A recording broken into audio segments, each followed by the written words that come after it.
Mike Delisio from Solo Mode Games. Today I'm going to be doing a solo playthrough of the game One Deck Dungeon Forest of Shadows. This is a sequel of sorts of the game One Deck Dungeon, which came out a few years back.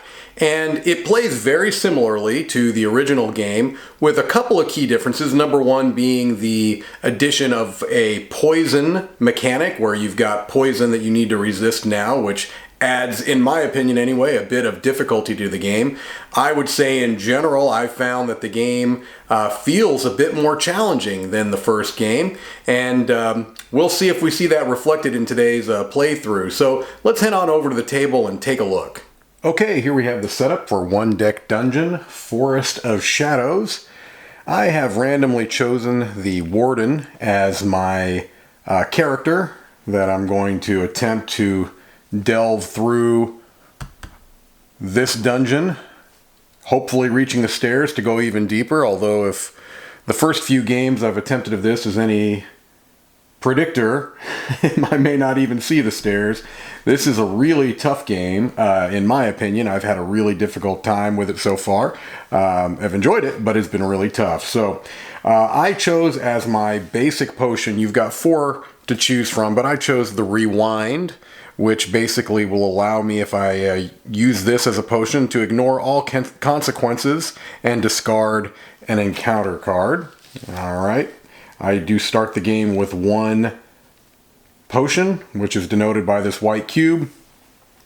I've got a starting kind of a basic skill that I can spend time, which is basically discarding one of these cards to prevent 1 wound token. These are the wound tokens here.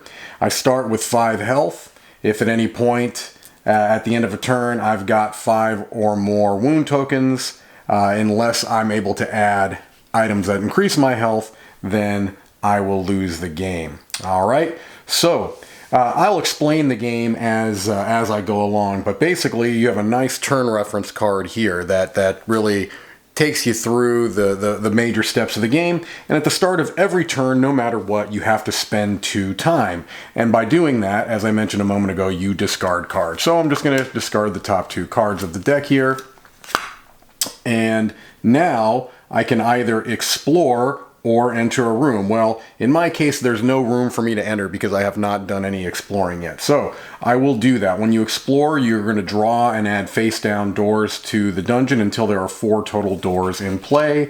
And then you have to attempt to resist poison. I don't have any poison tokens on me at this point, so I can just kind of skip that step right now. So I will put out 4 doors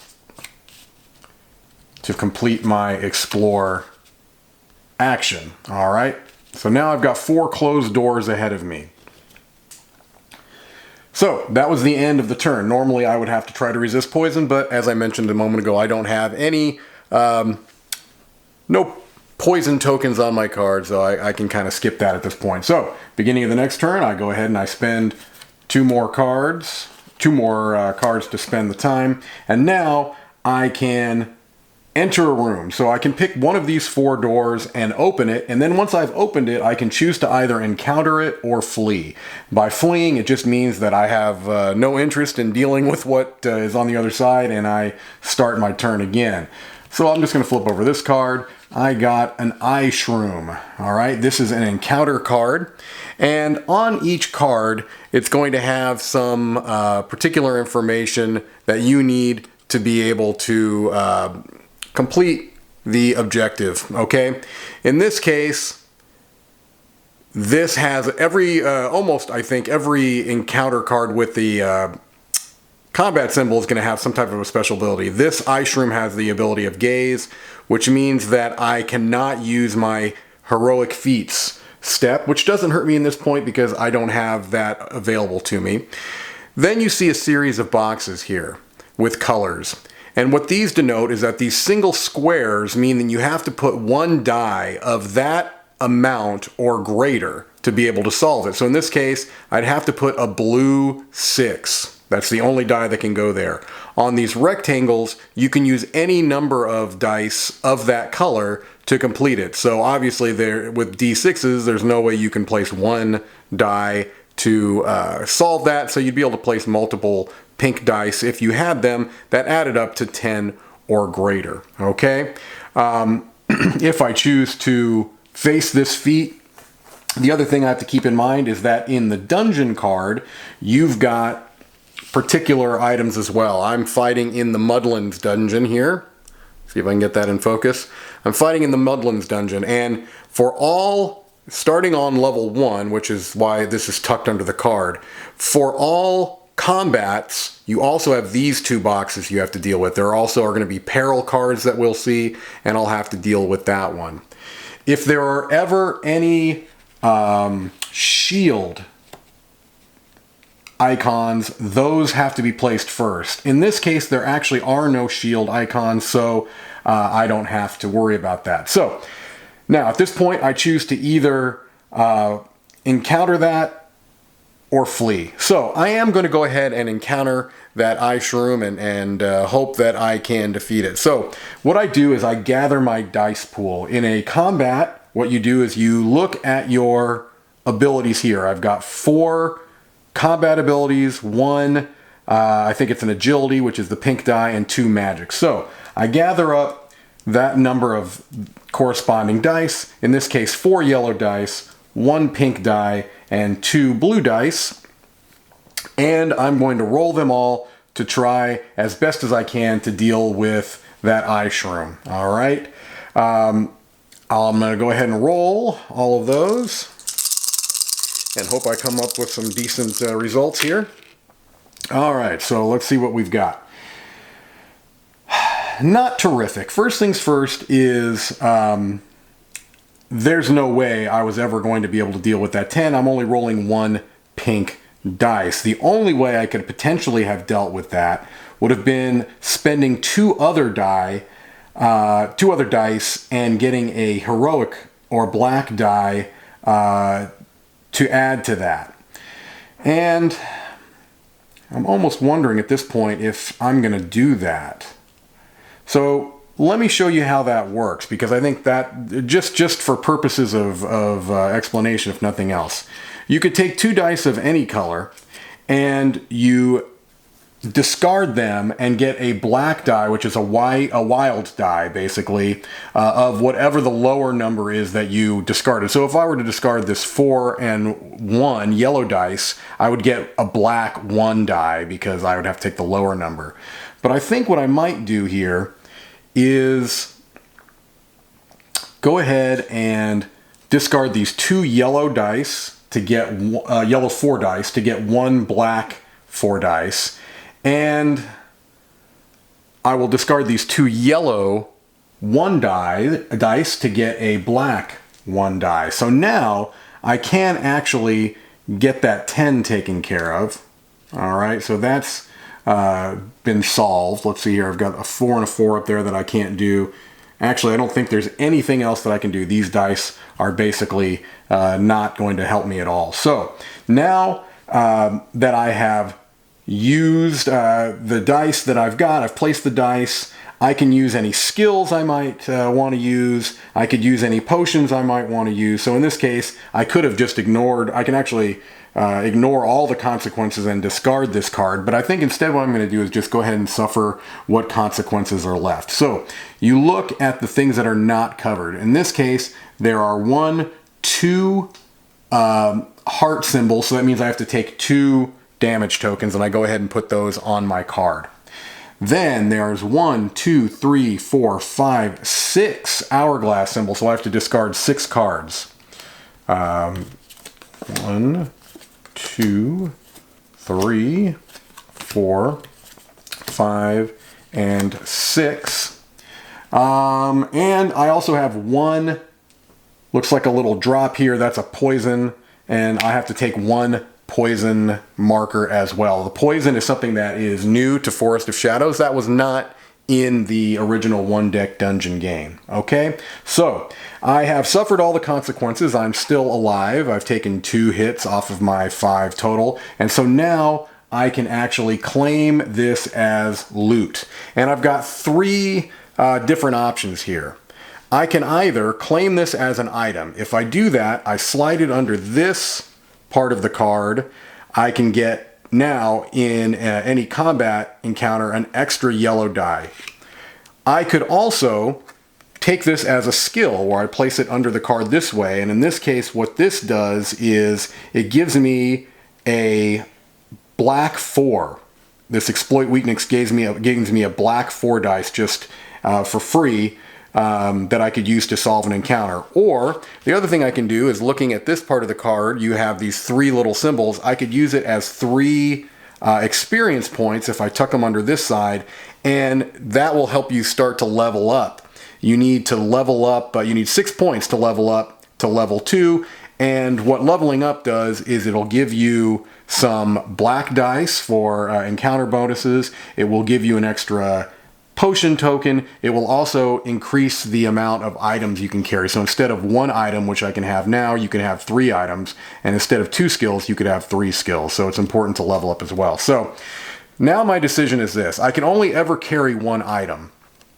I'd prefer to take a card as loot that has multiple icons here as an item card. So I think what I'm going to do, I really do like that exploit weakness skill. So I'm going to go ahead and take that as one of my 2 skills. This starting skill doesn't count towards your total. All right. And so that's the end of my first turn. And I go ahead and go through my turn reference card and start at the very beginning of my next turn.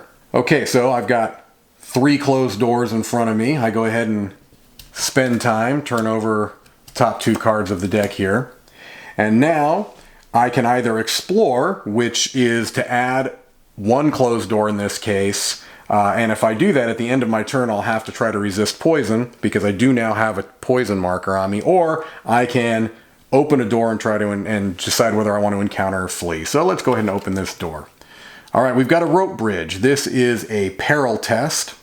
And in a peril test, it's a little bit different. You have a choice.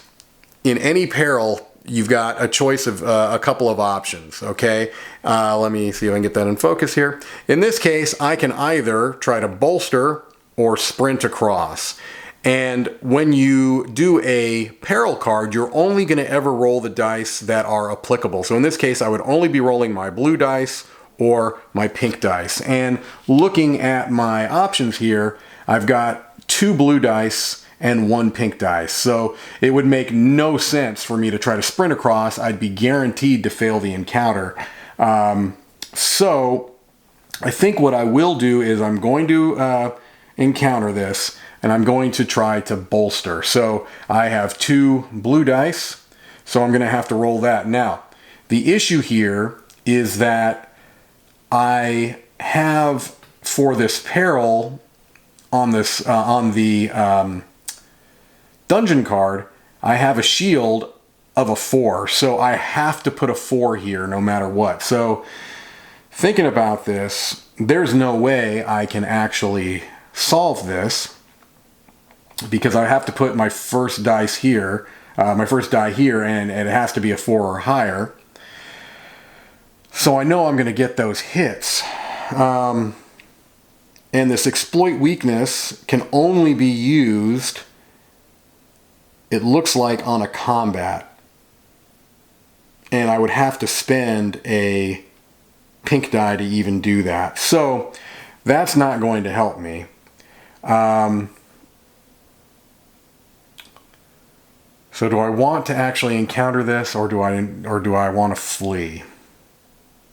You know, I changed my mind. I'm going to actually flee here because I'm guaranteed to not complete that the way things are right now with my setup. So I'll go ahead and spend time, open another door, and hope there's something a little better. All right, we've got a Great Spirit. This is another peril card, but it does have a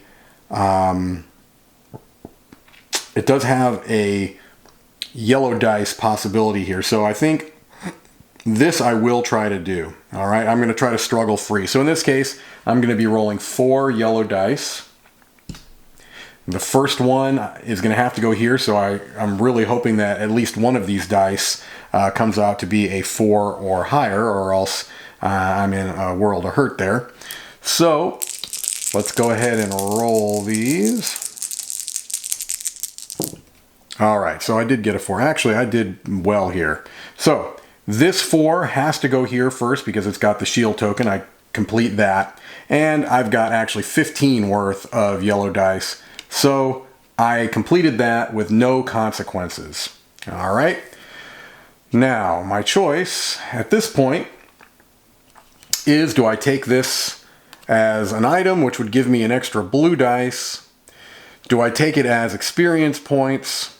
Or do I take the Forest Blessing as my final skill for this level, which would allow me to re-roll a die and gain 1 black, value 1. It's a free skill. This wouldn't cost me anything. That's a pretty good skill, but I feel like I need to start leveling up as well. The other thing I could do is just take a potion. I could just take another potion cube, which, you know, might be important too, because I'm going to probably need these cures. But I'm going to go ahead and take this as an XP. All right, so now I've got half of the experience that I need to level up here. All right, beginning of my next turn, I go ahead and I spend some time, and I'm going to open this door and see what I've got. I've got a knoll. All right. The knoll has a special power of Howl. You cannot place heroic dice or the black dice on dungeon challenge boxes. So, in other words, if I had heroic dice, I couldn't place them on these boxes here. That's not going to bother me. I think what I'll do is I will encounter him. Since this is a combat encounter, I roll all my dice. I get the 4 yellow, the 1 pink, the 2 blues. All right. I do have 2 shield tokens here, so I gotta hope that this pink that I roll is going to be a 4 or higher. All right. And it was not. So here's what I'm gonna have to do. The blue dice don't do really much of anything for me here, so I think what I'll do is I've got to put a 3 here because I have to do the shields first. I'm going to need a pink 4. Well, the only way that I'm going to make that happen is by spending both of these 4s to get a black 4 that I can now put there. Now I can spend some of these other dice. But none of them are really going to give me anything, because even if I turn them in, well, here's one thing I could do. I could use my exploit weakness. Spend this pink dice to gain a 4 heroic die that I can use here. All right, so that's going to at least save me burning 1 card. Yeah, I think that's what I'm going to do. Okay, so now I have to look at my consequences. First, I take 2 damage, so I'm going to probably end up spending a potion here in a little bit. I'm going to get a 2 of these poisons. That's unfortunate. And I'm going to have 2 cards that I'm burning. All right. Now I will claim this as loot. Do I go ahead and take it as more XP? I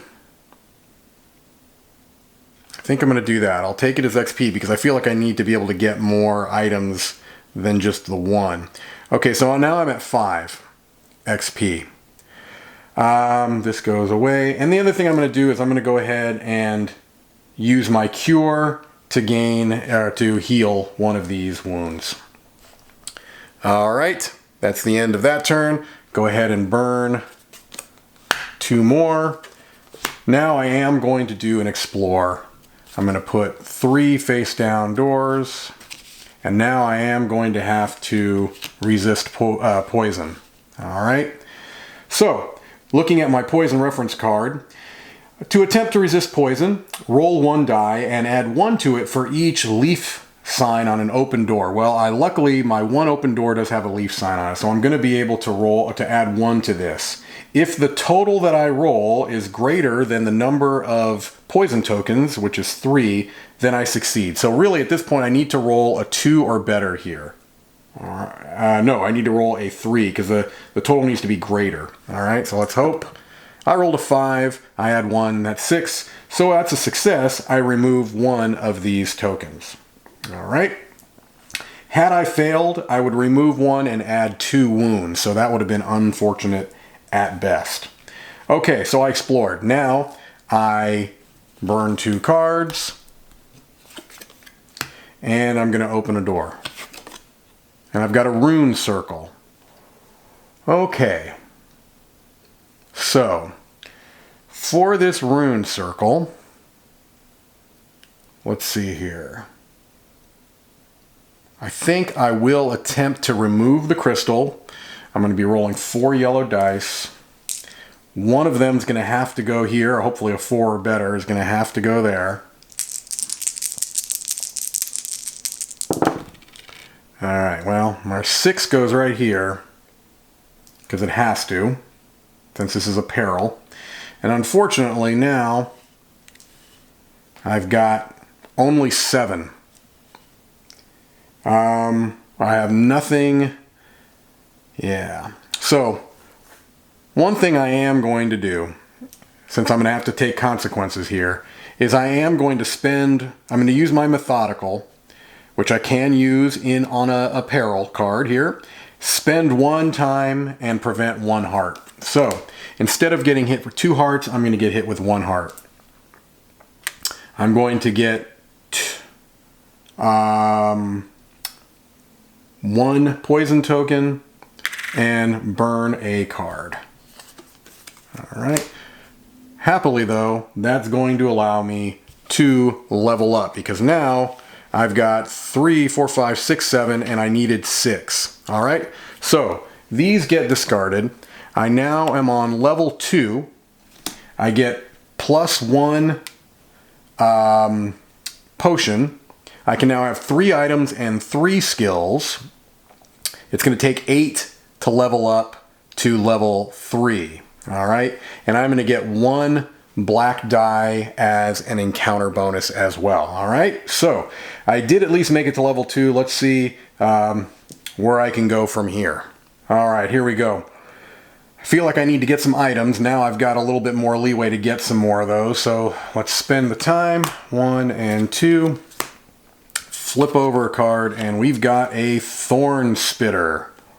Thorn Spitter. All right, well, I think I'm going to attempt to strike down the Thorn Spitter, and I've still got 4 yellow dice, but now I get 1 heroic die that I can use for every encounter. All right, so I've got my 1 shield of a 4 here that I'm going to have to place before anything else. So let's hope for the best. Okay, that's looking pretty okay. So let's use this 5 because I have to spend a 4 there. I need 9 to complete this. I easily got the 9 there. All right. So this I can either take as experience.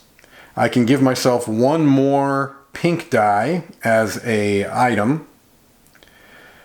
Or I can take the 3 XP, or I can take another potion. I feel like I'm really getting close to running out of health here, so I keep waiting for better cards to show up as items. So I think what I'll do is I'll discard that as a potion, and I'm going to go ahead and use that potion right away to heal 1 of these wounds. All right. So now that is that. Okay, spend 2 cards for time and open up this last closed door. All right, stabilize aura. Well, this vortex stone, I read the wrong thing. It's a vortex stone. I can either stabilize aura or grab the stone or ignore it, which is probably likely because I can't pass either of those. So I'm going to flee that. I'm not thrilled with that at all. All right. So I'm going to go ahead and burn 2. And now my choice is, do I encounter to try to get, or explore to get more doors, or do I try this rope bridge that now I actually would get a black die to help me in the bolster? I'd be rolling 2 dice, 2 blue dice. One of the dice would have to go here of a 4 or better. I think I am going to try that. I'm going to try to bolster the rope bridge. So I'm rolling 2 blue dice and a black die. And this is dangerous because it has 2 potential wounds there if I can't complete it. So let's hope for the best.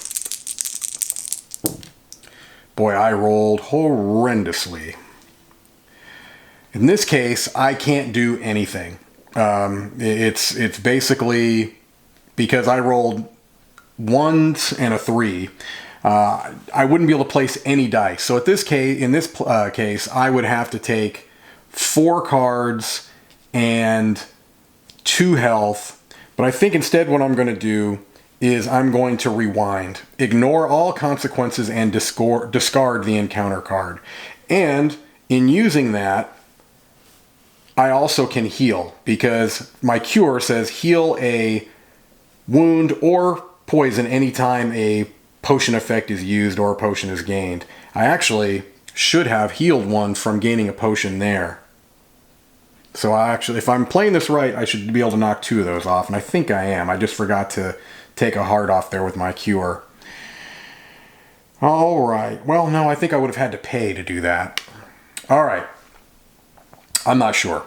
So I'm gonna play conservatively and leave that extra wound on there just in case. All right, so that gets discarded. All right, because of my rewind. Now I burn 2 cards. I'm getting close to the end here. I think I'm going to explore because I want no part of that vortex stone.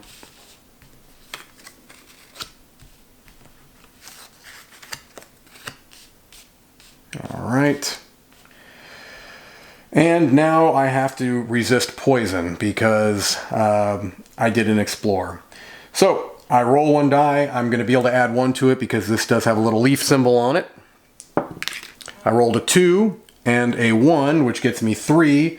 Unfortunately for me, the total is not greater than that, so I have to fail. So I remove 1 of these, but add 2 wounds. So I'm 1 away from not looking good here. So start my turn and I hit the stairs. So it says here on the stairs, when visible, place a damage token here for each time spent. Each time there are 3 of those here, you place 1 on the hero and remove the other 2. At the end of any turn, the heroes may descend.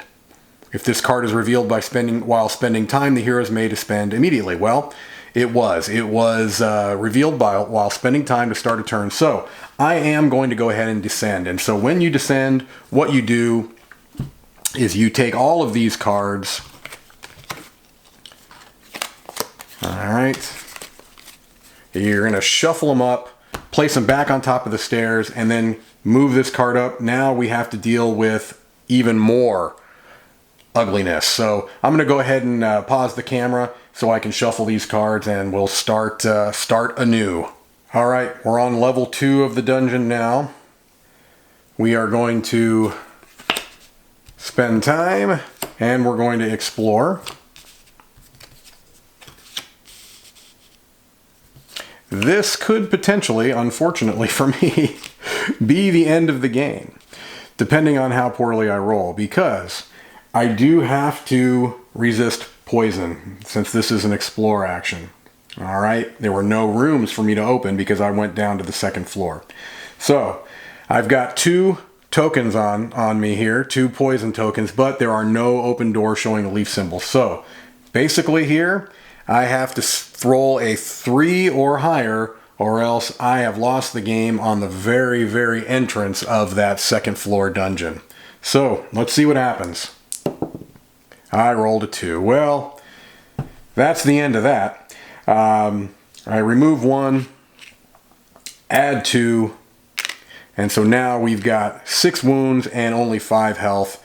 Unfortunately, my journey ended right on the precipice of the second floor of this dungeon. And so just to kind of explain a couple of things briefly, when you go deeper into the dungeon, the game is played the same, except that now you've got a second level of perils you need to deal with. In this case, I've got the mud shell, and then you can go to the 3rd floor, and you've got that, and if you are able to make it through 3 floors of the dungeon, then you've got a boss fight.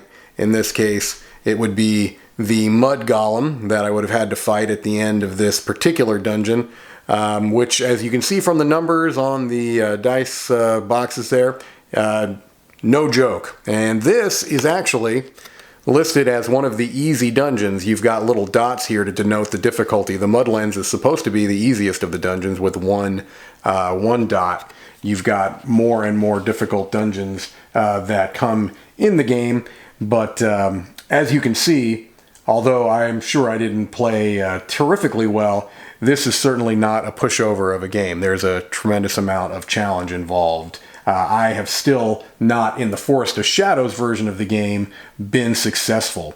I do believe that I beat one of the bosses in the original One Deck dungeon. I'm not positive, but I do believe I won at least once there. So I think I've got a bit more work ahead of me before I have a chance of defeating any of the bosses in this iteration of the game. Well, hopefully you got at least an idea of how the game is played, and I hope you enjoyed it. I appreciate your time. Thank you so much, and have a great day.